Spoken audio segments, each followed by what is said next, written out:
ఓం శాంతి. ఇప్పుడు మనం డాక్టర్ సచిన్ భాయ్ చెప్పినటువంటి బ్రహ్మకుమారీస్ ఒక అభినవ క్రాంతి సంపూర్ణ యజ్ఞ చరిత్రలో భాగంగా ఈరోజు 18వ ఎపిసోడ్ వినబోతున్నాము. ఎర్లీ 1937 ఓం హై స్కూల్. పరమాత్మ గురుకులంలో జ్ఞానమనే జోలపాట. ఈ విషయం గురించి ఇప్పుడు మనం విందాము. ఒక వ్యక్తి ఉండేటువంటి వాడు. అతని దగ్గర ఒక గాడిద ఉండేటువంటిది. ఆ గాడిదంటే ఆ వ్యక్తికి ఎంతో ఇష్టం. ఆ గాడిదనే అతనికి ప్రపంచం. ఒకరోజు ఆ గాడిద తప్పిపోతుంది. గాడిద కోసం చాలా చోట్ల వెతుకుతూ ఉంటాడు. వెతికాడు అయినా కానీ దొరకలేదు. ఊర్లో వారందరూ కూడా ఆ వ్యక్తి గాడిద కోసం అంతగా వెతుకుతున్నాడు అనే విషయాన్ని చూసి, సరే ఆ వ్యక్తికి మనం కూడా సాయం చేయాలి అనుకుంటారు. ఇక ఊళ్ళో వారందరూ కూడా కలిసి ఆ గాడిద కోసం వెతుకుతారు. అయినా కాని గాడిద ఎక్కడా దొరకలేదు. అయితే ఆ ఊళ్ళో వాళ్ళందరూ కూడా ఏమని చెప్పారంటే, ఇటుగుండా మొన్నీ మధ్య యాత్రికులు వెళ్లారు కదా, బహుశా వాళ్ళు యాత్ర చేస్తూ చేస్తూ వేరొక గ్రామానికి చేరుకుని ఉండొచ్చు. బహుశా ఆ యాత్రికులతో పాటే గాడిద కూడా వెళ్ళిపోయిందేమో అని. అందుకని ఇప్పుడు ఏది జరిగిందో జరిగిపోయింది, ఇంకా ఆ గాడిదని మర్చిపో అని చెప్తారు. కాని చాలా ఇష్టమైన గాడిదని మర్చిపోవటం లేక వదిలేయటం చాలా కష్టమనిపించింది. ఆల్మోస్ట్ అసంభవం అనిపించింది. ఆ వ్యక్తి ఇంటికెళ్ళాడు. కళ్ళు మూసుకొని కూర్చున్నాడు. కళ్ళు తెరిచి చూసేటప్పటికే అతను ఒక గొయ్యి దగ్గర నిలబడి ఉన్నట్టు చూశాడు. కిందకి చూస్తే గొయ్యిలో గాడిద ఉన్నట్టు చూస్తాడు. ఇంకా అక్కడ గాడిద లభిస్తుంది. అయితే ఊళ్ళో వాళ్ళందరికీ కూడా ఆశ్చర్యమనిపిస్తుంది. అడుగుతారు, ఈ గొయ్యి దగ్గర గాడిద ఉందనే విషయం నీకెలా తెలిసింది? ఇంకా ఆశ్చర్యం కలిగించే విషయం ఏంటంటే, నువ్వు కూడా గాడిదలాగా నిలబడ్డావేమిటి అని ప్రశ్నిస్తారు. అప్పుడా వ్యక్తి సమాధానం చెప్తాడు, నేను ధ్యానమగ్నమై కూర్చుని ఉన్నాను. నేను ఎవర్ని ఎతకాలి? గాడిదని వెతకాలి. మరి నేనెవర్ని? మానవుణ్ణి. మరి నేనలాంటప్పుడు ఎలా వెతకగలుగుతాను? అందుకనే నేను నా చేతుల్ని కూడా కిందకి వంచి 2 చేతులు 2 కాళ్లతోటి ఈ విధంగా గాడిదలాగా నడుస్తూ నడుస్తూ ఇక్కడికి చేరుకున్నాను. ఎలా చేరుకున్నాను అనే విషయం నాకు తెలీదు. చూడగానే నా గాడిద నాకు దొరికింది అని అంటాడు. ఈ కథ చాలా లోతైనది. ఏమని అంటాడంటే, ఇక్కడికి నేనెలా చేరుకున్నానో కూడా నాకే తెలీదు అని. మ్యాటర్ కాన్షియస్నెస్ అని దీన్నే అంటారు. ఇదే దేహబానము. ఎప్పటి వరకు మనం నిలబడి ఉంటామో మనం కావాలనుకున్న దాన్ని మనం వెతకలేము. మరి దేనికోసమైతే మనం అన్వేషిస్తున్నామో మనం వారిలాగా కావలసి ఉంటుంది. మరి ఎవరైతే వారిలాగా అవుతారో, లేదా ఆంతరికమైనటువంటి మెటీరియల్ ఏదైతే ఉందో ఎప్పుడైతే వారి సమానంగా అవుతుందో అప్పుడు మనం కూడా ఆ గొయ్యి దగ్గర నిలబడగలుగుతాము. మరి ఎవరినైతే మనం వెతుకుతున్నామో వారు మనకి లభిస్తారు. ఎలా లభించారు అనేటువంటి విషయం కూడా మనకి తెలియకపోవచ్చు. మరి ఈరోజు 18వ రోజు. మరి ఈ ఎపిసోడ్స్ అన్నీ కూడా ఎలా ఆరంభించాము అంటే, మొట్టమొదట 7 days ప్రిపరేషన్ కోర్స్ చేశాము.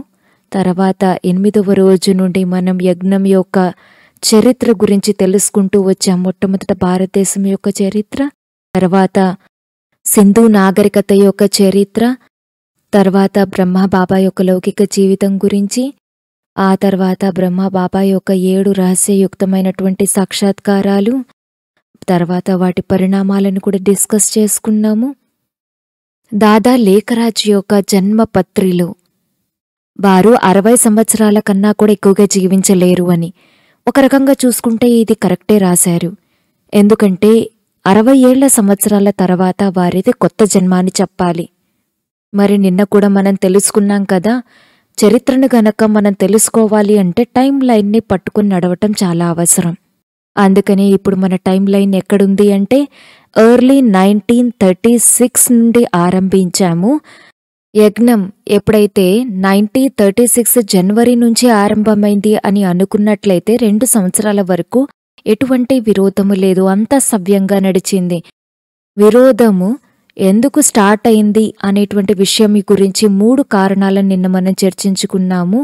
అందులో ఒకటిది గోపి యొక్క కారణం ఒకటి, ఎందుకంటే ఇప్పటి వరకు కూడా ఎవరు శ్మశానానికి వెళ్ళి లేరు. మొట్టమొదటిసారిగా స్త్రీలు శ్మశానానికి వెళ్ళటం జరిగింది. ఇది మొట్టమొదటి విరోధం. రెండవది పుట్టు యొక్క వివాహం, బ్రహ్మబాబా యొక్క చిన్న కూతురు యొక్క వివాహం సాధారణమైనటువంటి ఇంటిలో చేశారు. ఇదొక విరోధ్. మరి మూడవది నిర్మల్ శాంతాదాది పదే పదే పుట్టింటికి రావటం. అందుకని వారి మామగారైనటువంటి ముఖి మంగారాం గారు, అక్కడ ఉన్నటువంటి ముఖియా, వారు ఎక్కువగా విరోధాన్ని ఆరంభించారు. ఇదే కాకుండా చాలా కారణాలున్నాయి, వాటి గురించి మనం తర్వాత చర్చించుకుందాము. కానీ ఇప్పుడు మనం టైం లైన్ని పట్టుకుందాము. టైం లైన్ ఏంటి? ఇప్పుడు 36 కంప్లీట్ అయింది, 37 ఆరంభమైంది. ఎర్లీ 37. ఇక్కడ చాలా ముఖ్యమైనటువంటి విషయం జరిగిందని చెప్పాలి. ఓం హై స్కూల్ ఒక స్థాపన. ఇది స్కూల్ కూడా ఉంది, హాస్టల్ కూడా ఉంది, బోర్డింగ్ కూడా ఉంది. ఇది పరమాత్మ స్థాపించినటువంటి గురుకులం. ఇప్పుడు యజ్ఞం యొక్క సిస్టమ్ ఏదైతే ఉందో, దినచర్య ఏదైతే కొనసాగుతుందో, దానికి ఈ సమయంలోనే ఫౌండేషన్ అని చెప్పచ్చు. మరి ఏ విధంగా అయితే మనం కశ్మీర్ రిట్రీట్ అనేది క్లాసెస్ యొక్క సెంటర్లో ఏవైతే క్లాసెస్ ఇప్పటికీ నడుస్తూ ఉన్నాయో వాటికి ఫౌండేషన్ అని చెప్పచ్చు. మరి దినచర్య యొక్క ఫౌండేషన్ ఏదైతే ఉందో అది ఇక్కడ ఉన్నటువంటి స్కూల్ నుంచి ఆరంభమైంది. మరి ఈ స్కూల్ ఎందుకు తయారైంది అనేటువంటి విషయం గురించి మీకు చాలా విషయాలు తెలుసు. దాని గురించి ఇప్పుడు మనం రిపీట్ చేయట్లేదు. కానీ మనం ఈ కథ నుండి ఏం నేర్చుకోవాలి అనే దాన్ని చూద్దాము. ఆ సమయంలో వచ్చినటువంటి ప్రతి ఒక్కరికి సాక్షాత్కారాలైతే జరుగుతూ ఉన్నాయి, ట్రాన్స్లో వెళుతూ ఉన్నారు. మరి అందరికన్నా కూడా మొట్టమొదటి ట్రాన్స్లో వెళ్ళినటువంటి వారు ఎవరు అనేటువంటి విషయాన్ని కూడా మనం తెలుసుకున్నాం కదా. గోపి అని, రాధ అంటే మమ్మ యొక్క అక్క. మరి బాబా ఎప్పుడూ కూడా ఈ సాక్షాత్కారాలని ఆపేటువంటి ప్రయత్నం చేయలేదు. Point to be noted. ఏదైతే జరుగుతూ ఉందో అది జరగనిచ్చారు, దాన్ని ఆపేటువంటి ప్రయత్నం బాబా చేయలేదు.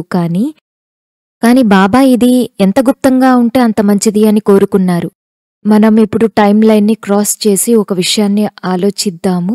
బాబా ఎందుకు ఈ విషయం గుప్తంగా ఉండాలి అని కోరుకున్నారు? ఈ సాక్షాత్కారాలు ఏవైతే జరుగుతున్నాయో ఇవన్నీ ఎంత గుప్తంగా ఉంటే అంత మంచిది అని కోరుకున్నారు. ఎందుకు ఈ విధంగా కోరుకున్నారు? బాబా జీవితంలోని ఒక విషయం గురించి మనం ఫాస్ట్ ఫార్వర్డ్లో వెళ్ళి చూద్దాము. బాబా గురించి ఏమని చెప్తారంటే, బాబా ట్రైన్లో ప్రయాణం చేస్తూ ఒక స్టేషన్లో దిగాల్సి ఉన్నప్పుడు అక్కడ ఉన్నటువంటి అన్నయ్యలక్కలు పూల మాలలతోటి స్వాగతం పలికేందుకు ఆ స్టేషన్లో నిలబడి ఉన్నారు అని బాబాకి తెలిస్తే బాబా ముందు స్టేషన్లోనే దిగిపోయేటువంటి వారంట. భారతదేశంలో చాలామంది ధర్మగురువులు వచ్చి వెళ్లారు. కాని దాదా లేఖరాజీ గురించి మాత్రం ఎక్కడా పేరు లేదు. స్వామి వివేకానంద యొక్క పేరుంది, చాలా పేరు ఉంది, ప్రసిద్ధమైనటువంటి వారు. మహేష్ యోగి ఎవరైతే విదేశాలకు వెళ్లారో వారికి కూడా మంచి పేరుంది. ప్రభుపాద్ విదేశాలకు వెళ్లారు, వారికి పేరొచ్చింది. ఇస్కాన్ ధర్మాన్ని స్థాపించినటువంటి వారు, వారికి ఎంతో పేరు ఉంది. భారతదేశం నుండి ఎంతోమంది విదేశాలకు వెళ్ళినటువంటి వారి యొక్క పేరు ప్రసిద్ధమైంది. అలాగే వారిని ఫాలో చేసేటువంటి వారు కొంతమంది వేల కోట్ల మంది ఉన్నటువంటి వారున్నారు. కానీ ప్రజాపిత బ్రహ్మ దాదా లేఖరాజు గురించి ఎక్కడా కూడా రాసలేదు. ఎందుకంటే బాబాకి స్వయంగా కోరిక లేదు, ఈ లైమ్ లైట్లో నేనుండాలి అని అనుకోలేదు. లో ప్రొఫైల్ని మెయింటైన్ చెయ్యాలి అని అనుకున్నారు. ఎవరైనా కానీ మీకోసం పూలమాలలతోటి స్వాగతం పలికేందుకు నిలబడి ఉన్నారు అంటే మీరేం చేస్తారు? మనం ఎలాంటి సేవ చేస్తే ఈ విధమైనటువంటి పేరు ప్రతిష్టలు దక్కుతాయి అనేటువంటి విషయాన్ని ఆలోచిస్తూ ఉంటాము. కానీ ఇక్కడ పురుషార్థం ఏంటి అంటే పేరు ప్రతిష్టలు వద్దు అనేటువంటి పురుషార్థం బ్రహ్మబాబా చేశారు. నేను ఏది చేసినా కానీ నా పేరు ఎక్కడ రాకూడదు. అదే మనమనుకోండి, చిన్న కవిత రాసినా కింద పేరు రాసుకుంటారు, చిన్న బొమ్మ గీసినా దాని కింద పేరు రాసుకుంటారు. ఈ రూమ్ని కూడా ఎవరిచ్చారు అంటే అక్కడ డొనేటెడ్ బై అని రాసుంటుంది. ప్రతి చోట పేరు పేరు పేరు అనేటువంటి కోరిక ఉంటుంది. ఆ desire for name in spirituality is the worst of all desires. ఏమని చెప్తారంటే ఆధ్యాత్మిక మార్గంలో ప్రసిద్ధంగా కావాలి అనేటువంటి కోరిక అన్నింటికన్నా కూడా చాలా చెడ్డది. ఇది పతనానికి దారితీస్తుంది అని. నేను ప్రసిద్ధంగా కావాలి, అందరూ నన్ను తెలుసుకోవాలి, నా గురించి అందరికీ తెలియాలి. అందుకని బేసిక్ డిజైర్ బాబాదేముండేది అంటే ఇన్కాగ్నిటో, గుప్తంగా ఉండాలి అనే కోరిక ఉండేటువంటిది. ఇది చాలా పెద్ద పురుషార్థం. బాబా ఈ విధంగా కశ్మీర్ నుంచి రిటర్న్ వచ్చిన తర్వాత పర్మనెంట్ స్ట్రక్చర్ ఒకటి కావాలి అంటూ ఒక స్ట్రక్చర్ని తయారు చేశారు. దీనికోసం ఉదయం సమయం ఏదైతే ఉందో 8 గంటల నుండి 12 గంటలు అందులో స్పిరిచువల్ టీచింగ్స్ని ఆరంభించారు. మిషన్ కుట్టటం మొదలుపెట్టారు. దీని తర్వాత ఇంకా సంఖ్య పెరగటం మొదలైంది. ఇంతకుముందైతే ఉదయం సాయంత్రం వస్తూ పోతూ ఉండేటువంటి వారు 8 గంటల నుండి 12 గంటల వరకు సిస్టమ్ తయారయిన తర్వాత ఇంకా ఎక్కువ మంది రావటం మొదలుపెట్టారు. ఆ తర్వాత నెక్స్ట్ స్టెప్ ఏంటి? బ్రహ్మాబాబాకి పర్మనెంట్గా ఏదైనా ఒక స్కూల్ ఓపెన్ చేయాలి అని అనుకున్నారు. స్కూల్ అనండి, బోర్డింగ్ అనండి, లేదా హాస్టల్ అనండి, ఈ రకంగా 3 పేర్లున్నాయి. ఆ సమయంలోనే బ్రహ్మాబాబా యొక్క సొంత కన్స్ట్రక్షన్ ఆరంభం అయింది. మరి దాన్నే బాబా బోర్డింగ్ స్కూల్లాగా కన్వర్ట్ చేసేశారు. అందులో ఉన్నటువంటి టీచర్స్ ఎవరూ కూడా ప్రొఫెషనల్ టీచర్స్ కాదు. ఈ స్కూల్ ఏదైతే ఉందో అది గవర్నమెంట్ రికగ్నైజ్డ్ది కాదు. గవర్నమెంట్ స్కూల్లో ఎప్పుడు కూడా ప్రొఫెషనల్ టీచర్స్ టీచ్ చేస్తూ ఉంటారు. కానీ ఇక్కడ టీచర్స్ ఎవరైతే టీచ్ చేస్తున్నారో వారి దగ్గర క్వాలిఫికేషన్స్ లేవు. అందుకని టీచర్స్ని 2 భాగాలుగా విభజించారు. ఒకరెవరైతే సీనియర్ మెంబర్స్ ఉన్నారో, ఎవరైతే యంగర్ మెంబర్స్ గిఫ్టెడ్ ఉన్నారో, బుద్ధివంతులు ఉన్నారో, ఈ విధంగా 2 రకాల టీచర్స్ ఉన్నారు. మరి పిల్లలు ఎవరైతే ఉన్నారో 6 సంవత్సరాల నుండి 10 సంవత్సరాల వరకు వచ్చే ఉన్నటువంటి వారున్నారు. అది ఒక గ్రూప్. తర్వాత 11 సంవత్సరాల నుంచి 14 సంవత్సరాల వారి ఒక గ్రూప్ ఒకటి ఉంది. మరి ఈ విధంగా ఒక స్కూల్ని తెరవటం జరిగింది, గురుకులాన్ని తెరవటం జరిగింది. మరి ఈ విధంగా అయితే చెప్పుకున్నాం కదా. ఈ ప్రపంచంలో ఎవరెవరికైతే భగవంతుని యొక్క శబ్దం వినపడిందో, ఎవరైతే నేను భగవంతుని యొక్క ధ్వని విన్నాను అని అన్నారో అటువంటి వారితోటి ఏం జరిగిందో తెలుసు కదా. వారిని విరోధించారు, హేళన చేశారు, శిలోకెక్కించారు. నర్సింగ్లో ఫ్లోరెస్ నైటింగేల్ అనేటువంటి వారు ఉండేటువంటి వారు. నర్సెస్ యొక్క ఏంజల్ అని అనొచ్చు, లేకపోతే ఒక పైనీర్ అయినా అయ్యుండొచ్చు. అక్కడ్నుంచే నర్సింగ్ అనే సిస్టమ్ స్టార్ట్ అయింది. వారి అనుభవంలో వారేమని రాశారంటే, వారికి భగవంతుడి యొక్క శబ్దం వినిపించింది అని రాశారు. నేనేదైతే కార్యం చేస్తున్నానో ఇది నా కార్యం కాదు, భగవంతుని యొక్క శబ్దం నాకు వినపడింది, అందుకే చేస్తున్నాను అని అన్నారు.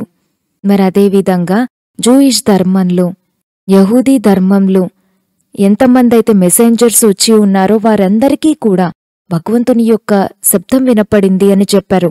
మరి అదేవిధంగా ఇస్లాం ధర్మంలో ఎంతమందైతే ప్రాఫిట్స్ వచ్చి వెళ్లారో వారందరూ కూడా ఏమని చెప్పారు అంటే, మాకు భగవంతుని యొక్క శబ్దం వినపడింది అని. అలాగే క్రిస్టియన్ ధర్మంలో Christ and John the Baptist వీరిరువురు కూడా ఏమని చెప్పారు అంటే, మాకు భగవంతుని యొక్క శబ్దం వినపడింది అని.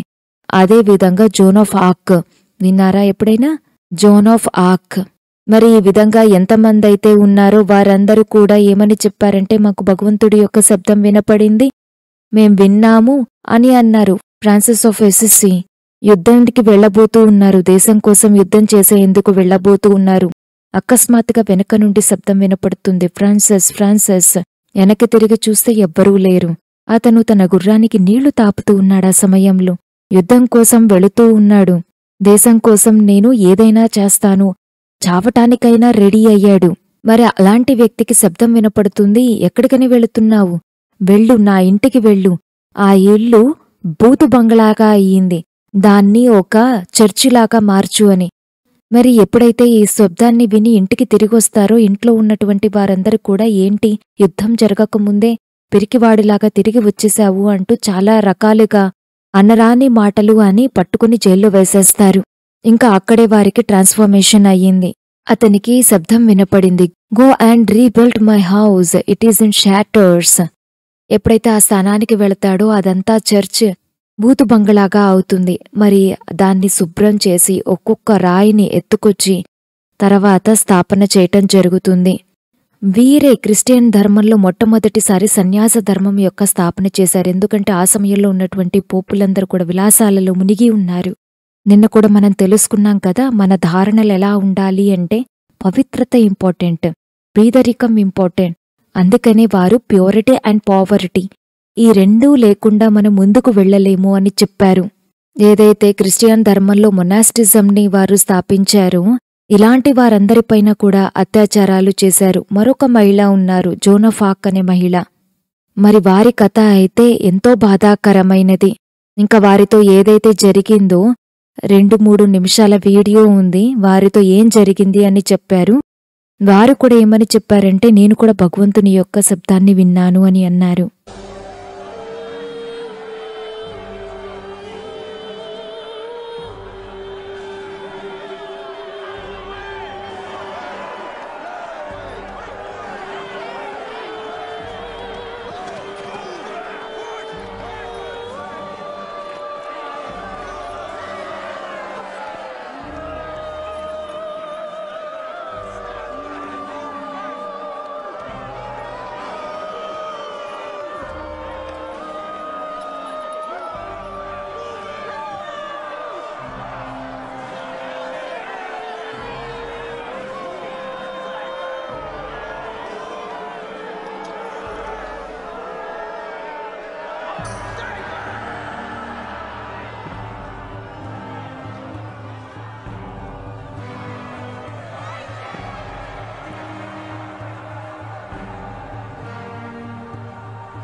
To attack now!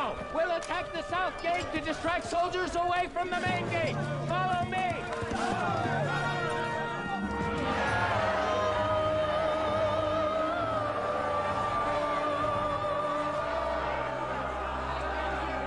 May I see a crucifix level with my eyes? Be quiet!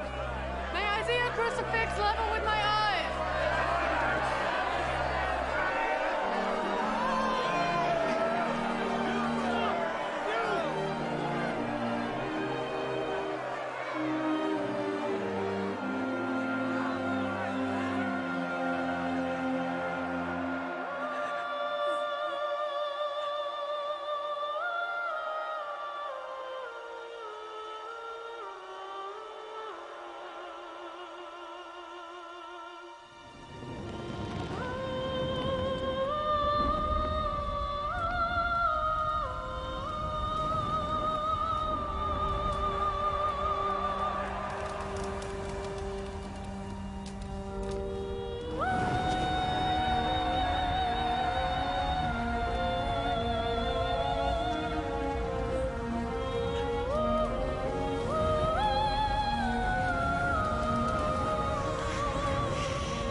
వారు యంగ్గా ఉన్నారు, నన్గా ఉన్నారు. అందుకని జగదీష్ పై యజ్ఞ చరిత్రలో ఏవేవైతే మాతలకి కన్యలకి జరిగినటువంటి అవమానాలున్నాయో వాటిని క్రిస్టియన్ ధర్మంలో ఉన్నటువంటి నన్స్తో పోల్చటం జరిగింది. అలాగే విదేశాలలో ఉన్నటువంటి ఎవరైతే బ్రహ్మకుమారి సంస్థ గురించి లిటరేచర్ రాసి ఉన్నారో వారు కూడా బ్రహ్మకుమారి అక్కయ్యలకి జరిగినటువంటి అత్యాచారాలను క్రిస్టియన్ ధర్మంలో ఉన్నటువంటి నన్స్ తోటి పోల్చటం జరిగింది. మరి ఎవరైతే జోనఫాక్ ఉన్నారో 21 years ఏజ్, ఇంత చిన్న వయసులోనే వారు ఏమని నిరూపించారు అంటే భగవంతుని యొక్క శబ్దం వినిపిస్తుంది అని. మరి అలాంటి నన్నుని మీరు విచ్, మీరు నన్ కాదు, మీరు మంత్రగత్తె ఉన్నారు అంటూ ఈ విధంగా నిరూపించటం మొదలుపెట్టారు. దీని కారణంగా ఆమెని అందరి ముందు సజీవంగా దహనం చేయటం జరిగింది. మరి ఎప్పుడైతే సభలో ఉన్నటువంటి వ్యక్తి she's the bride of Christ అని చెప్పటం జరుగుతుందో, ఎప్పుడైతే ఆమెని కాల్చబోతూ ఉంటారో నాకు సిలువని ఎవరైనా తీసుకుని రండి అని చెప్పటం జరిగింది. మరి ఎవరెవరైతే ఈ విధంగా భగవంతుని యొక్క శబ్దాన్ని విన్నాను అని అంటారో వారిని మార్టస్ అని అంటారు. ఎందుకంటే ప్రపంచంలో ఉన్నటువంటి వారందరూ కూడా వారి మాటలను వినేందుకు ఒప్పుకోరు. ఝాన్సీ రాణిని ఆక్ ఆఫ్ ఇండియా అని అంటారు. అంటే ఇక్కడ మనం చేసేటువంటి పురుషార్థం ఎలా ఉంటుంది అంటే గుప్తంగా ఉండాలి. పురుషార్థం యొక్క పబ్లిసిటీ మనం ఇక్కడ చేయకూడదు, షో చేయకూడదు. ఎందుకంటే ప్రపంచంలో ఉన్నటువంటి వారందరూ కూడా ఈ విషయాన్ని అర్థం చేసుకోలేరు. ఎవరైతే సత్యమైనటువంటి పురుషార్థులు ఉంటారో వారిని ప్రపంచంలో ఉన్నటువంటి వారెవరూ కూడా సరిగా అర్థం చేసుకోలేరు. ఎందుకంటే వారు ఏదైతే ఆలోచిస్తారో, ఏదైతే చేస్తారో, ఏదైతే సామాన్య ధార ఉంటుందో దానికి భిన్నంగానే ఉంటుంది. మరి ఎవరెవరైతే మాకు భగవంతుని యొక్క శబ్దం వినిపిస్తుంది, మేము భగవంతుడి మాటలు వినగలుగుతున్నాము అని అన్నారో వారందరినీ కూడా ప్రపంచంలో ఉన్న వారందరూ పిచ్చివారిగా చూశారు. వారికి చాలా పెద్ద పెద్ద శిక్షలు విధించారు. ఈ విధంగా ఒక స్కూల్ యొక్క స్థాపన జరిగింది. దీని పేరే ఓం హై స్కూల్. అందరికీ ఒకేలాంటి యూనిఫామ్ని కుట్టించటం జరిగింది, ఫ్రాక్, పైజామా. అందులో కూడా ఒక చింతన చేసేటువంటి విషయం ఉంది. ఆ సమయంలో ఎవరైతే సింధీలు ఉన్నారో, ఎస్పెషల్లీ వ్యాపారస్తులు ఉండేటువంటి వారో, వారి యొక్క కమ్యూనిటీ ఏదైతే ఉందో మిల్ అండ్ భాయ్బంధు 2 రకాల కమ్యూనిటీ ఉంది అని విన్నాం కదా. అమిల్ మరియు భాయ్బంధు. ఈ భాయ్బంధు కమ్యూనిటీకి చెందినటువంటి వారందరూ కూడా కాటన్ దుస్తులను ధరించినటువంటి వారిని నీచంగా చూసేటువంటి వారు, హీనంగా చూసేటువంటి వారు.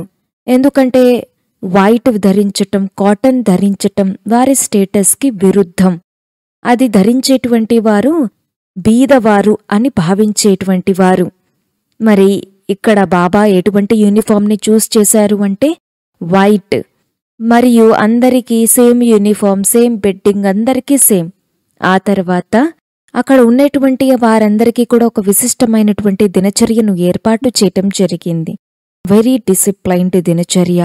మరి ఆ దినచర్య కారణంగానే 2 విషయాలు జరిగినాయి. మరి ఈ దినచర్యలో చూసుకున్నట్లయితే ఈ దినచర్య కారణంగా ఒక వ్యక్తి ఉదయం 5 గంటల నుండి రాత్రి 10 గంటల వరకు ఎంత బిజీగా ఉండేటువంటి వారంటే, చిన్న చిన్న పిల్లలు ఎవరైతే ఉన్నారో వారికి వారి లౌకిక తల్లిదండ్రులను కలవాలి అనేటువంటి సమయం కూడా ఉండేది కాదు. వారిని బాబా ఎంత బిజీగా చేశారంటే వారికి ఏదైతే మోహం ఉందో అది స్వతగానే సమాప్తమవుతూ ఉంది. ఇక్కడ మనం నేర్చుకోవాల్సింది ఏంటి అంటే మన దినచర్యను ఎంత బిజీగా ఉంచుకోవాలి అంటే మోహం అంతా కూడా సమాప్తం కావాలి, టైమే ఉండకూడదు. శాంతివన్లో ఒక అన్నయ్యని ఎవరో కొత్తగా వచ్చినటువంటి వారు ప్రశ్న అడిగారంట, మీరు వివాహం ఎందుకు చేసుకోలేదు అంటే టైమే దొరకలేదు అన్నారంట. రోజంతా కూడా బాబా సేవలో నిమగ్నమై ఉన్నాము, ఇంకా వివాహానికి సమయం ఎక్కడుందండి అని అన్నారట. ఎందుకంటే టైం ఎప్పుడైతే లభిస్తుందో అసలు వికారాలన్నింటికీ కూడా మూల కారణమేంటి అంటే సమయం లభించటం, ఖాళీగా ఉండటం. మనసు ఖాళీగా ఉందనుకోండి, ఆ సమయంలో ఏం చేస్తుంది, మన మనసు ఏ వ్యక్తి వైపైనా కానే వెళుతుంది, ఎవరి గుణాల వైపుకైనా ఆకర్షితమవుతూ ఉంటుంది. మరి మనసు ఇక చింతించటం మొదలు పెడుతూ ఉంటుంది. తర్వాత నా పరిస్థితి ఏంటి, నేను అబలా కుమారి నారీ ఉన్నాను, తర్వాత నన్ను ఎవరు చూసుకుంటారు, నాకెవరొకరు తోడుండాలి కదా అని ఈ విధంగా ఆలోచిస్తూ ఉంటారు. అందుకని ఇక్కడ ఓం హై స్కూల్ యొక్క దినచర్య ఎలా ఉంటుంది అనేది ఇప్పుడు చూద్దాము. కానీ అక్కడ ఉండేటువంటి వారికైతే అసలు సమయమే లేదు. ఇక అందుకనే తల్లిదండ్రుల పైన ఏదైతే మోహం ఉందో అదంతా కూడా సమాప్తమైపోయింది. ఇది మొదటిది. రెండవది ఏంటి అంటే అన్ని పనులు వారే స్వయంగా చేసుకోవలసి వచ్చింది. ఇప్పటిదాకా ఇంట్లో ప్రతి పని చేసేందుకు నౌకర్ చాకర్లు ఉండేటువంటి వారు, కానీ ఇక్కడికి వచ్చిన తర్వాత అన్నీ వారే చేసుకోవలసి వచ్చింది. ఏదైతే డిపెండెన్సీ ఉందో అదంతా కూడా ఇప్పుడు సమాప్తమైపోయింది. అందుకనే ఎవరి పని వాళ్లే చేసుకుంటూ ఉండేవారు. ఇక్కడ కాన్సెప్ట్ ఏంటి అంటే ఇక్కడ ఉండేటువంటి ఎడ్యుకేషన్ సిస్టమ్ ఎలా ఉండాలి అంటే అదంతా కూడా హోలిస్టిక్ పర్సనాలిటీని డెవలప్ చేసేదై ఉండాలి. స్వామి వివేకానంద గారు ఎడ్యుకేషన్ యొక్క నిర్వచనంను చెప్తూ ఏమని చెప్పారు అంటే education is the manifestation of perfection already in man. Education అంటే ఏంటి? ఎక్కడ్నుంచో విద్యను తీసుకుని రావటం కాదు. అక్షర జ్ఞానాన్నైతే మనం తీసుకుని రాగలుగుతాం, కానీ ఎడ్యుకేషన్ అంటే ఏంటి? It is the manifestation of a perfection already in man. ఏదైతే సంపూర్ణత చేతనలో ముందుగానే నిండి ఉందో దానిని ఇంకా తీర్చిదిద్దటము, ఇదే ఎడ్యుకేషన్కి అర్థం. మరియు ధర్మం అంటే ఏంటి? Manifestation of divinity already in man. ఏదైతే దివ్యత మన మనస్సులో ఉందో ఆ దివ్యతను బయటికి తీసుకురావటమే ధర్మము. ఆ పర్ఫెక్షన్ని బయటికి తీసుకురావటమే ఎడ్యుకేషన్. ఈ విధంగా ఎడ్యుకేషన్ గురించి నిర్వచనాన్ని తెలియచేశారు. మరి అదేవిధంగా ఈ స్కూల్ యొక్క మూల సిద్ధాంతం ఏంటి అంటే ఇక్కడ మొట్టమొదట మైండ్ బాడీ మెడిసిన్. ఇందులో బాడీ అని అనొచ్చు, లేకపోతే స్పిరిట్ అయినా అని అనొచ్చు. ఇది మొట్టమొదట చేసినటువంటి కాన్ఫరెన్స్ అని చెప్పచ్చు. అదంతా కూడా ఇక్కడే మొదలైంది అని చెప్పచ్చు. చిన్న చిన్న పిల్లల పైన అది ఆరంభమైంది. శారీరకంగా మానసికంగా సర్వాంగిక వికాసం జరిగింది. ఆధ్యాత్మిక క్షేత్రంలో అన్ని చోట్ల వారు వికసింపబడ్డారు. అందుకనే ఇక్కడ చూడండి, చదివించేటువంటి టీచర్స్ కూడా ఎలా ఉండేటువంటి వారు? చంద్రమణి దాది ఉండేటువంటి వారు, కుమార్కా దాది ఉండేటువంటి వారు, లుధియానాకి చెందినటువంటి గుల్జార్ మోహిని బెహన్, శాంతమణి దాది, వీరందరూ కూడా టీచర్స్గా ఉండేటువంటి వారు. మరి పిల్లలు ఎవరైతే ఉన్నారో వారందరూ కూడా చిన్న చిన్న వారిగా ఉన్నారు. మరి ఇప్పుడు వారి దినచర్యను చూద్దాము. మరి వారు నిద్రించేటువంటి పీరియడ్ ఎంత అంటే 7 గంటలు. ఇది వినగానే మీరందరూ కూడా సంతోషపడి ఉంటారు. అయితే మనం కూడా 7 గంటలు పడుకోవటం ఆరంభించాలి అనుకుంటారు. ఎందుకంటే అది ఆరంభం కాబట్టి అంత సమయం వారు నిద్రించారు. అంతేకాని మనం చెయ్యాలి అని కాదిక్కడ. మరొక విషయం ఏంటంటే అక్కడ ఉన్నటువంటి వారందరూ కూడా చిన్న చిన్న బాలికలు. వారి వయస్సు 6 సంవత్సరాలు, 11 సంవత్సరాలు, 14 సంవత్సరాలు ఉండేటువంటివి. మరి అటువంటి పీరియడ్లో పిల్లలకి ఏం చెప్తే ఏం అర్థమవుతుంది? ఏమైనా అర్థమవుతుందా ఏంటి? చాలా చిన్న పిల్లలు కదా వాళ్ళు. ఆటలు పాటలు యొక్క సమయం అది. మరి ఈ విధంగా ఒక దినచర్యను ఫిక్స్ చేయటం జరిగింది. ఎప్పటి వరకైతే మన దినచర్య ఫిక్స్ అవ్వదో అప్పటి వరకు మనం ఎటువంటి పురుషార్థం చేయలేదు. ఈ విషయాన్ని మనం ఇప్పుడు అర్థం చేసుకోవాలి. ఉదాహరణకి మనం 10 నిమిషాలే ఖాళీగా ఉండొచ్చు, కానీ ఆ 10 నిమిషాలలోనే మాయ ఆక్రమిస్తుంది. ఈ 10 నిమిషాలలోనే వికారాల యొక్క సంకల్పాలు వచ్చేస్తాయి. ఎందుకంటే మనసుని ఖాళీగా ఉంచేశారు. అందుకనే మనం దినచర్య పైన ఎక్కువ పని చేయాలి. ఏ విధంగా అయితే ఇక్కడ స్కూల్లో ఉన్నటువంటి దినచర్య యొక్క ఆరంభం మొట్టమొదట 5 గంటలకి జరిగింది. మరి మన దినచర్య ఆరంభం ఎప్పుడు చేస్తారు? 2 నుండి 5 మధ్య యొక్క అమృతవేళ సమయంతో చేయాలి. అన్నింటికన్నా మొట్టమొదట 5 గంటల దినచర్యతో ఆరంభమైనటువంటి వారు ఆ తర్వాత కొంచెం వాకింగ్ చేస్తారు, రన్నింగ్ చేస్తారు. ఆ తర్వాత శాంతి సమాధిలో ఉండేటువంటి వారు, దాన్నే మెడిటేషన్ అని అంటారు. ఇదంతా కూడా 6:30 వరకు అయిపోవాలి. 6:30కి స్నానం చేయటం, బ్రేక్ఫాస్ట్. ఇక 8 గంటలకి స్టడీ స్టార్ట్ అవుతుంది. 10 గంటల వరకు. చదువులో కూడా ఎన్ని సబ్జెక్ట్స్ ఉన్నాయి అంటే 3. Reading, writing, arithmetic. ఈ 3 ఉండేటువంటివి.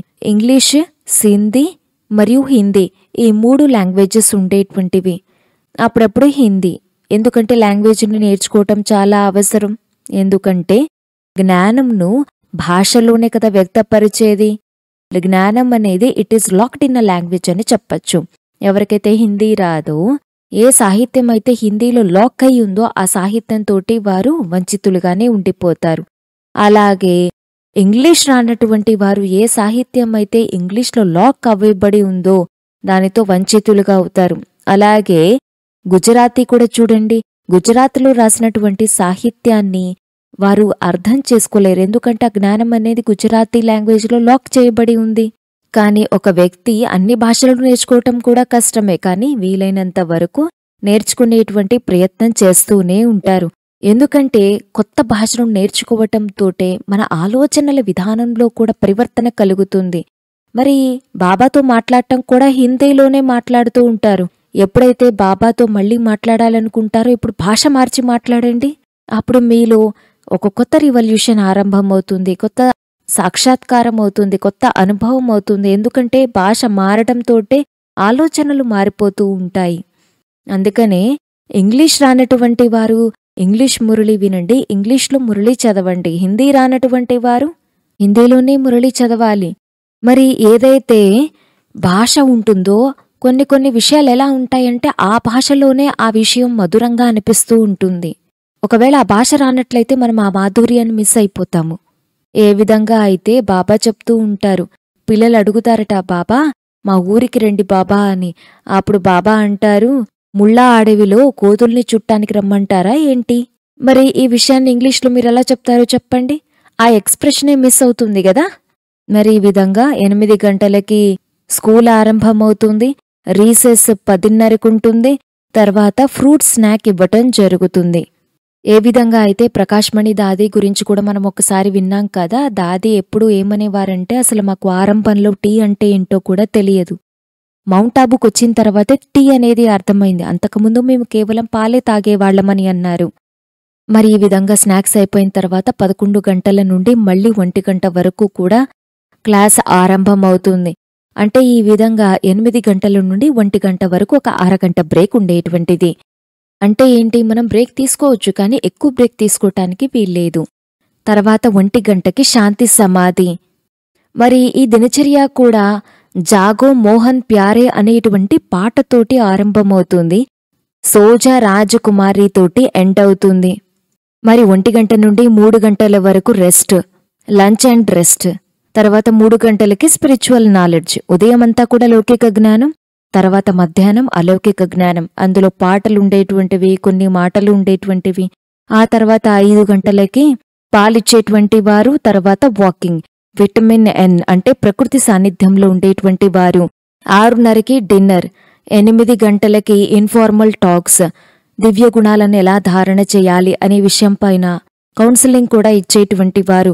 భోజనం యొక్క మహత్వం ఏంటి, మరియు జీవితంలో ఉండేటువంటి పరిస్థితులు ఏవైతే ఉన్నాయో వాటిని ఎలా హ్యాండిల్ చేయాలి. ఈ విధంగా వారి దినచర్యలు ఉదయం లెగిసిన దగ్గర నుంచి చదువు ఉంది, ఆటపాటలున్నాయి, ప్రకృతి సాన్నిధ్యంలో సమయాన్ని గడిపేటువంటి అవకాశం ఉంది, రాత్రి భోజనం ఉంది. ఈ విధంగా అన్నీ ఇంక్లూడ్ అయి ఉన్నాయి. అలాగే జ్ఞానచర్చ కూడా ఇంక్లూడ్ అయి ఉంది. మరి భోజనం తినేటప్పుడు కూడా ఒక రూల్ ఉండేటువంటిది. ఎప్పటి వరకైతే అందరికీ భోజనాన్ని వడ్డించరో అప్పటిదాకా ఎవ్వరు భోజనాన్ని ముట్టుకునేటువంటి వారు కాదు. దీనినే కాన్షియస్నెస్ ఈటింగ్ అని అంటారు. చాలా మంది ఏం చేస్తూ ఉంటారు, రాగానే ప్లేట్ చూడగానే వెంటనే తినడం ఆరంభిస్తారు. అలాంటి వారికేంటి, ఆకలి ఎక్కువగా అనిపిస్తుంది. ఎంత మనం తక్కువగా నెమ్మదిగా తింటామో అప్పుడు మన బ్రెయిన్కి సిగ్నల్ అందుతుంది, ఇంకా చాలు అయిపోయింది అంటూ సిగ్నల్ అందుతుంది. అందుకనే కాన్షియస్నెస్ ఈటింగ్ చేస్తూ ఉండాలి. మరొక విషయం ఏంటి అంటే అక్కడ ఒక డిస్పెన్సరీ కూడా ఉండేటువంటిది, బాబా డిస్పెన్సరీ. మరి డిస్పెన్సరీ యొక్క స్థాపన ఫౌండేషన్ కూడా ఎక్కడ అంటే ఓం హై స్కూల్లోనే జరిగింది అని చెప్పచ్చు. అయితే మరొక విషయం చెప్పాలి ఏంటి అంటే ఇక్కడ ఉన్నటువంటి వారందరూ కూడా ప్రొఫెషనల్ టీచర్స్ కాదు, మరి రికగ్నైజ్డ్ స్కూల్ కూడా కాదు ఇది. ఈ స్కూల్లో అసలు ఏం జరుగుతుంది అనేటువంటి కుతూహలం చాలా మందిలో రేకెత్తింది. ఈ స్కూల్ గురించి ఇన్స్పెక్షన్ చేసేందుకు 4 వచ్చారు. SN Sherwani, RG Sadashivani, ex collector అయినటువంటి మీర్ చందాని. వీరందరూ కూడా డిఫరెంట్ టైంలో వచ్చారు. ఇక అక్కడ సింధ్ అబ్జర్వర్, టైమ్స్, ఈ న్యూస్ పేపర్లో ఏవైతే ఉన్నాయో వాటిలో పబ్లిష్ చేసేటువంటి వారు. మరి వారు ఎందుకు వచ్చారు అంటే ఈ స్కూల్లో ఏమీ అవకతవకలైతే జరగడం లేదు కదా. మరి వీరు చేసినటువంటి అబ్జర్వేషన్స్ చూసినట్లయితే ఇన్స్పెక్టర్ వచ్చారు. ఎప్పుడైతే వీరు వచ్చేటువంటి వారు, వీరు స్కూల్లో సర్ప్రైజ్ విజిట్ చేసేటువంటి వారు. ఏ విధంగా అయితే ఎక్కడైనా కానీ ఎవరైనా వచ్చారనుకోండి, ఇంతకి ఇక్కడ అని చూసేందుకు వస్తూ ఉండేటువంటి వారు. ఎవరైనా కానీ డోర్ పైన ఇక్కడికి రావటం నిషేధము అని రాశారనుకోండి, ఇంకా వారికి రావాలి రావాలి అనేటువంటి క్యూరియాసిటీ వస్తుంది కదా. మరి అదే విధంగా ఇక్కడ కూడా అంతే. మరి వీరందరూ కూడా చాలా ఇంట్రెస్ట్ తోటి వచ్చారు. వీరు వచ్చిన తర్వాత అబ్జర్వ్ చేసింది ఏంటి అంటే అక్కడ పరిసర ప్రాంతాలన్నీ కూడా చాలా క్లీన్గా ఉన్నాయి. మరి ఇక్కడ ఉన్నటువంటి వారందరూ కూడా చూస్తే చిన్నవారు కానీ క్లెన్లీనెస్ ఎక్కువగా ఉండేటువంటిది. రెండవది ఇటికేట్స్, మేనర్స్, వారి యొక్క నడవడిక చాలా హై క్వాలిటీ. వారి డ్రెస్, వారి రూమ్స్ అన్నీ కూడా చాలా క్లీన్గా ఉన్నాయి. మరి చిన్న పిల్లలే అయినా కానీ ఎంత క్లీన్లీనెస్ ఉండేటువంటిదో. మరి ఇదే ఈ బ్రహ్మకుమారీస్ యొక్క ఫౌండేషన్. మన సేవా కేంద్రాలన్నీ కూడా చూడండి ఎంత క్లీన్గా ఉంటాయి. మరి అక్కయ్యలందరూ ఎక్కడి నుంచి నేర్చుకున్నారంటే వాళ్ళ పెద్ద అక్కయ్య నుండి. మరి వారి పెద్ద అక్కయ్యలు ఎక్కడి నుంచి నేర్చుకున్నారంటే వారి పెద్ద అక్కయ్య నుంచి. మరి వారందరూ కూడా దాదీల నుంచి నేర్చుకున్నారు. దాదీలు ఎక్కడి నుంచి నేర్చుకున్నారంటే చిన్నతనంలో వారు ఓం హై స్కూల్ నుంచి నేర్చుకున్నారు. అంటే ఈ విధంగా క్లెన్లీనెస్ యొక్క ఫౌండేషన్ ఇక్కడి నుంచి ఆరంభమైంది.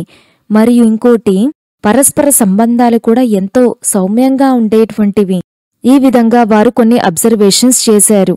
మరి ఎవరైతే ఈ విధంగా సర్ప్రైజ్ విజిట్ చేశారో వారు చేసినటువంటి అబ్జర్వేషన్స్ ఇవన్నీ కూడా. మరి అదేవిధంగా అకస్మాత్తుగా ఎవరైనా అర్ధరాత్రి పూట 12 గంటలకు మనకి ఇంటికి వచ్చారనుకోండి, కిచెన్కి వెళ్ళినట్లయితే తిన్నటువంటి ఎంగిలి ప్లేట్లు అలాగే ఉంచామే అనుకోండి, ఎలా ఉంటుందో చెప్పండి. అందుకనే ఏమని అంటారు అంటే ఎవరైతే ఎంగిలి ప్లేట్లని అలాగే ఉంచుతారో రాత్రంతా వారి ప్లేట్లు ఏడుస్తూ ఉంటాయని అంటారు. అంటే ఏంటి అంటే అక్కడ లక్ష్మి రాదు అని అర్థం. మరి లక్ష్మి వస్తుంది అంటే ఏం చేస్తారు, అన్నీ కూడా శుభ్రం చేసి ఉంచుతూ ఉంటారు కదా. ఒకవేళ మీకు అంతగా అంట్లు తోమేంత టైమే లేదనుకోండి, నీళ్లతో అయినా కానీ శుభ్రం చేసి ఊరికే అట్లా పెట్టేసేయండి. అంతేకాని తిన్న ప్లేట్ తిన్న విధంగానే ఉంచకండి, కొంచెం నీళ్లతో వాష్ చేసి ఉంచండి. వాస్తవానికైతే మనమే అన్నీ చేసుకోవాలి, అదైతే ఇంకా మంచిది. కానీ మనం చేయలేని పక్షాన మనం ఆ విధంగా చేస్తే మంచిది. మరొకటి ఏంటి అంటే వారందరూ కూడా ఎంతో పంక్చువల్గా ఉండేటువంటి వారు. ఎంత పంక్చువల్గా అంటే బెల్ కొట్టగానే ఇక అందరూ ఒక్కచోట సామూహికంగా కూర్చునేటువంటి వారు. ఒకసారి 2 పిల్లలు ఒకతన్ని ఈడ్చుకు తీసుకొస్తూ ఉంటారు. అయితే చూసినటువంటి వ్యక్తి ఏమంటాడంటే ఆ అబ్బాయికి స్కూల్కి రావాలని అనిపించట్లేదేమో, ఆ అబ్బాయి కనిపించినప్పుడు వస్తారు, ఎందుకు ఆ విధంగా అబ్బాయిని రోడ్డు మీద ఈడ్చుకొస్తున్నారు అని అంటే అప్పుడు ఆ 2 ఎవరైతే ఈడుస్తున్నారో వాళ్ళంటారు, వీరు స్టూడెంట్ కాదు, వీరు మా టీచర్, అసలు స్కూల్కే రారు, అందుకనే లాక్కుని పట్టుకెళ్తున్నాము అని అంటారు. ఇక చూసినటువంటి వారందరికీ కూడా అక్కడి వాతావరణం చాలా సాత్వికంగా, చాలా ప్యూర్గా, వాతావరణం అంతా కూడా ఎంతో సాత్వికంగా అనిపించింది. మరి మన సేవా కేంద్రం యొక్క వాతావరణం కానివ్వండి, ఇంటి వాతావరణం కానివ్వండి, ఆఫీస్ వాతావరణం కానివ్వండి, మధువనం యొక్క వాతావరణాన్ని కానివ్వండి, సాత్వికంగా తయారు చేసేటువంటి బాధ్యత మనదే ఉంది. ఎంతైతే మన మనస్సు అశుద్ధంగా ఉంటుందో అంత వాతావరణాన్ని కూడా వారు అశుద్ధంగా చేస్తారు. అదే పవిత్రంగా ఉన్నటువంటి వారు ఏ స్థానానికి వెళ్ళినా కూడా అకస్మాత్తుగా అక్కడి నుంచి పవిత్రత యొక్క ప్రకంపనాలు వస్తాయి. ఇంకా లాస్ట్ది మరొకటి ఏం నోట్ చేశారు అంటే చిన్న వయస్సు ఉన్నటువంటి పిల్లలే కానీ వారి యొక్క మెచ్యూరిటీ లెవెల్ ఎంతగానో ఉంది, వీరి యొక్క ఇంటలెక్చువల్ లెవెల్ ఎంతగానో ఉంది. అందుకనే వీరందరూ ఏమని చెప్పారు అంటే వారికి ఒక శుద్ధమైనటువంటి చింత ఉంది. ఏంటా చింత అంటే గవర్నమెంట్ సపోర్ట్ లేకుండా అసలు ఈ స్కూల్ ఎలా నడుస్తుంది అని. ఇది రిజిస్టర్డ్ కానటువంటి స్కూల్ ఉంది, మరి గవర్నమెంట్ సపోర్ట్ వీరికి ఎలా లభిస్తుంది? గవర్నమెంట్ యొక్క ఫైనాన్షియల్ సపోర్ట్ ఏ స్కూల్కైనా కానీ లభించాలంటే అది ఎలా? మరి ఈ విధంగా చూసుకున్నట్లయితే ఈ స్కూల్ ఈ విధంగా కొనసాగాలి అంటే ఏంటి? ఈ విధంగా వారు తమ యొక్క కన్సర్న్ని వ్యక్తపరిచారు. వారేమని చెప్పారంటే మీరు ఏదో ఒకటి చెయ్యండి, గవర్నమెంట్ వారి దగ్గరికి వెళ్ళి ఒక అప్లికేషన్ని ఫైల్ చేయండి, గవర్నమెంట్ వాళ్లతో చెప్పండి వీరందరినీ దత్తత తీసుకోండి, దీనితో మీరందరికీ కూడా ఫినాన్షియల్ ఎయిడ్ లభిస్తుంది. అప్పుడు ఓం రాధా చెప్పినటువంటి సమాధానం ఏంటి అంటే ఈ స్కూల్ని ఎవరు నడిపిస్తున్నారు? భగవంతుడు. అందుకనే మాకెటువంటి చింత లేదు. ఎందుకంటే బాబా ఎప్పుడైతే స్కూల్ని ఆరంభించారో దానికన్నా ముందే బాబా దీని వెనక ఉన్నటువంటి చాలా పెద్ద విశాలమైన విశ్వవిద్యాలయాన్ని చూశారు. ఇది కేవలం ఒక స్కూల్ మాత్రమే, ఇది ఒక విద్యాలయం, ఇదే విశ్వవిద్యాలయంగా మారుతుంది అని బాబా చూశారు. మరి ఈ స్కూల్లో ఉన్నటువంటి ధనం ఎక్కడి నుంచి వచ్చిందనుకుంటున్నారు? బాబా ఎవ్వరినీ ఏ ధనమూ అడగలేదు. చూడండి డ్రామా ఎంత పవర్ఫుల్ అంటే, దాదా యొక్క పార్ట్నర్ ఎవరైతే ఉన్నారో సాయిరాం, వీరి గురించి మనం చర్చించుకున్నాం కదా. బాబా ఎప్పుడైతే పార్ట్నర్ తోటి డివైడ్ చేయండి అని అన్నారో అప్పుడు వారేమని చెప్పారు, నాకు డైమండ్ గురించి ఏమీ తెలియదు. ఈ విధంగా చెప్తూ ఆయన కొంచెం తన తెలివితేటలను ప్రదర్శించారు. నాకు డైమండ్స్ గురించి తెలియదు, అలాగే డైమండ్స్ని ఎక్కడైతే మీరు అమ్ముతూ ఉన్నారో అటువంటి వారితో పెద్ద పెద్ద వారితో నాకు పరిచయం కూడా లేదు. అందుకని డైమండ్స్ మీరుంచుకోండి, క్యాష్ ప్రాపర్టీస్ నేనుంచుకుంటాను అని అన్నారు. మరి ఈ విధంగా బిజినెస్ దృష్టితో చూసుకున్నట్లయితే మోసపెట్టినట్టే. కానీ బాబా అయితే ఎన్నైతే వజ్రాలున్నాయో అవన్నీ కూడా తీసేసుకున్నారు. మరి డ్రామా కూడా చూడండి ఎంత అద్భుతంగా ఉంది అంటే, వజ్రం యొక్క విలువ రోజురోజుకి పెరుగుతూ ఉంది. మరి ముందు ముందు ఒక్కొక్క వజ్రం యొక్క విలువ ఎంతయింది అంటే దానితోటే బాబా స్కూల్ని నడిపించారు. 1936 నుంచి 1937 పూర్తి వరకు మనం ఇప్పుడు చర్చించుకున్నాము. ఇంకా విరోధం ఆరంభం అవ్వలేదు. 1938లో ఆరంభం అవుతుంది. మరి విరోధం ఎలా ఆరంభమైంది అనేటువంటి విషయాన్ని మనం నెక్స్ట్ ఎపిసోడ్లో చూద్దాము. మరి ఇదంతా కూడా స్కూల్ గురించి చర్చించటం జరిగింది. మరి ఈ రోజు నుండి మనం ఏం నేర్చుకోవాలో చెప్పండి. టీచర్ క్లాస్లో ఉన్నటువంటి స్టూడెంట్స్ అందరినీ అడుగుతారు, మీరు ఇప్పటిదాకా హిస్టరీ విన్నారు కదా, ఇప్పుడు మరి దీని గురించి ఏం నేర్చుకున్నారు? మరి అక్బర్ శాసనం ఎప్పటి నుంచి ఎప్పటి వరకు నడిచింది అంటే ఒక అబ్బాయి లేచి అంటాడు పేజీ నంబర్ 14 నుండి పేజీ నంబర్ 30 వరకు అని. ఇలాంటి సమాధానం అయితే చెప్పకండి. మీరు ఈరోజు విన్నటువంటి హిస్టరీ నుంచి ఏమేం నేర్చుకున్నారో చెప్పండి. దినచర్య ఎప్పుడు కూడా మనకి మనం ఫిక్స్ చేసుకోవాలి. దినచర్యలో ఎప్పుడూ కూడా మనం ఖాళీ సమయాన్ని వదిలిపెట్టకూడదు. ఎందుకంటే ఆ ఖాళీ టైంలోనే మాయ ప్రవేశిస్తుంది. మరొకటి ఎవరి పని వారే చేసుకోవాలి. ఎంత బిజీగా ఉండాలి అంటే మనకి మన పరివారం పట్ల ఉన్నటువంటి మోహం సమాప్తమైపోవాలి. తర్వాత డిసిప్లిన్ నేర్చుకోవాలి, క్లెన్లీనెస్ నేర్చుకోవాలి, మేనర్స్ నేర్చుకోవాలి. ఎందుకంటే సర్ప్రైజ్ విజిట్ ఎప్పుడైనా ఎవరైనా వచ్చి చేయొచ్చు. మాయ యొక్క సిఐడి ఎప్పుడైనా కానీ వస్తుంది అని బాబా చాలా రకాల మురళీల్లో కూడా చెప్పారు. మరియు కాన్షియస్ ఈటింగ్ గురించి కూడా మనం నేర్చుకున్నాం. వెంటనే తినటం కాదు. ఆ వెంటనే తిన్నట్లయితే మన లోపల ఉన్నటువంటి రాక్షసుడు మేలుకుంటాడు. అచ్చా, ఓం శాంతి.